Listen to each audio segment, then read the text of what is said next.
Taoism is a centuries-old religion originating from the dynasties of China that integrates ecological sensitivity and inclusion in religious theory, interpretation, and practice. An overarching benevolence for all beings is demonstrated through their beliefs of non-action as action, ecological centrism, and the ability for self-cultivation in practice, concurrent with engagement in nature. In order to understand Taoism, it is important to understand these themes and their implications on its practice. What does it mean to live by the Tao? One way to explore these ideas is by focusing on the presence of the ecological centrism in the Taoist religion tradition and the practice of self-cultivation by creating parallels with nature. The ecological ethic considers the human attitude towards the care and preservation of the ecosystems they inhabit. Humans, although important, only play a small role within the natural order of the world in context of Taoism. Nature has its own paradigm, where humans don't have the ability to control what happens or the power to change the natural course of the world. The situations that arise from nature remind the individual that humankind has their limitations and the Tao is a part of the universe we can never exhaust. This reduction of anthropomorphic status is meant to humble human beings to the extent where they can recognize the effects that their actions have on the environment. This promotion of the environmental ripple effect is a tenet of Taoism and is meant to create a sense of mindfulness among Taoists. Pollution and environmental degradation are just some of the ecological problems that our world is dealing with, along with natural disasters, neither of which are anything to look forward to. But when situations do arise, we as human beings should not be upset by the ecological drawbacks brought on by natural disasters. The area along the Pacific creates intense convection currents and updrafts of hot air due to the Hadley cell effect. As a result, countries along the Pacific equator are warmer, and humid tropical and aquatic biomes are distributed in these zones. These biomes are known to be dense with biodiversity and may contain up to half of the world's 10 million species.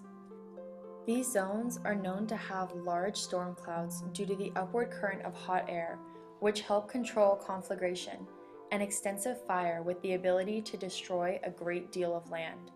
In 1997, El Niño devastated many countries along the equator by reversing wind patterns and normal trends of ocean currents. It resulted in very little rainfall, which created a severe drought across several regions. As a Taoist country, the Indonesian government grappled with the issues stemming from the change in climate by taking advantage of the drought to burn the dried out areas for land space. Overall, it was understood to be the universe's will to bestow the natural disaster to restore equilibrium as a consequence of humans not respecting the earth. When natural disasters happen, Taoists view them as part of the natural order. All the species that coexist in ecosystems are created for nature to transform according to its own likings. Nature has a mind of its own. It suggests where to place the mountains, how to shape the gardens, how fast the water should flow. Nature is autonomous, and what it encompasses within the natural world is respected by every living being. The self-understanding in historical context of the Tao is that there is no self. In Bohannon's Religions and Environments, Taoists must form a discipline, beginning with transcending desires and self-serving knowledge, then gaining the freedom to liberate the self and the inner spirit.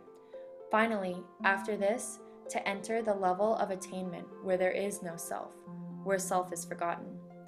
For this reason, Taoists often reject and admonish consumerist cultures like that of the modern United States. Our sentimentality for material objects has created this disconnect from nature, leading to the environmental degradation the planet is currently experiencing. Humans no longer recognize all beings as sentient, and our actions show this feeling of anthropocentrism. In Lafargue's Nature as Part of Human Culture and Taoism, he states Taoists stress a recognition that it is a certain kind of anthropocentricity we are opposed to, a strictly using attitude towards nature, using it for human ends completely divorced from nature itself. Taoism encourages and even forces the inclusion of other non-anthropomorphic beings into moral consideration. Every individual has the ability to realize the complexity of matter and energy to create the multitude of worlds and learn to be stewards for the earth. The whole is balanced out by the diversifying forces that maintain equilibrium in the universe. Humans are only a small fraction of the Earth's population.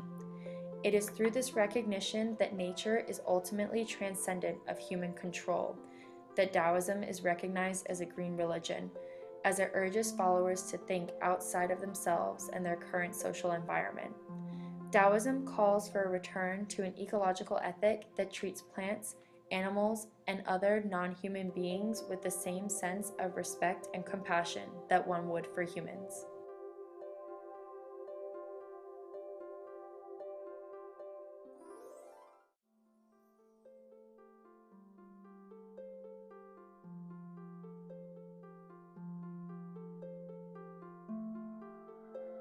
This BBC journalist, he offered to me, he asked me, well, Mr. Wilson, what do you think people will do with this dark wallet? Oh, this dark wallet, this terribly, this terribly titled tool. What kind of person would use this? And, I wasn't ready for that question, but I offered the free man, just as he said, the criminal. And I said, well, the free man again. And he said, oh, is the criminal the free man? And in fact, I think that was the most insightful thing he has said the whole time, because I think there is something to learn from the criminal, not just the criminal, in his reduced features, but the criminal as a certain strong-spirited person. And there's a passage here from the Twilight of the Idols that I want to read to Amir, and it might be the first time he's heard it, and I'd like to share with the audience as well. It also plays into this knee-jerk reaction that we have for, well, what legal things, what good things can we do with these dark wallets? No, think about the criminal first and reevaluate just what that means. The criminal type is the type of the strong human being under unfavorable circumstances, a strong human being made sick. He lacks the wilderness, a somehow freer and more dangerous environment and form of existence, where everything that is weapons and armor in the instinct of the strong human being has its rightful place. His virtues are ostracized by society. The most vivid drives with which he is endowed soon grow together with the depressing affects, with suspicion, fear, and dishonor. Yet this is almost the recipe for physiological degeneration. Whoever must do secretly, with long suspense, caution, and cunning, what he can do best and would like most to do, becomes anemic. And because he always harvests only danger, persecution, and calamity from his instincts, his attitude to these instincts is reversed too, and he comes to experience them fatalistically. It is society, our tame, mediocre, emasculated society, in which a natural human being who comes from the mountains or from the adventures of the sea necessarily degenerates into a criminal, or almost necessarily, for there are cases in which such a man proves stronger than society. And I would say that this man who proves stronger than society is the rare man, Amir Taki, who doesn't have a reversal of instincts about his will to do things that society necessarily ostracizes. And I think this is a way to characterize or recharacterize what we intend with this project of Dark Wallet. By embracing this Go Dark problem, and by embracing the margins and the deep web, and all the things that we're supposed to have an inverted relationship to by necessity, we hope there are those rare individuals who can then become stronger than their own society, the conditions of that society. It's a bit scary, to step out, wherever you may go. And, but there's a new world awaiting us. And we have to overcome our fear and our apprehension, because it's exciting and it's fun, and we don't know where it's going to lead.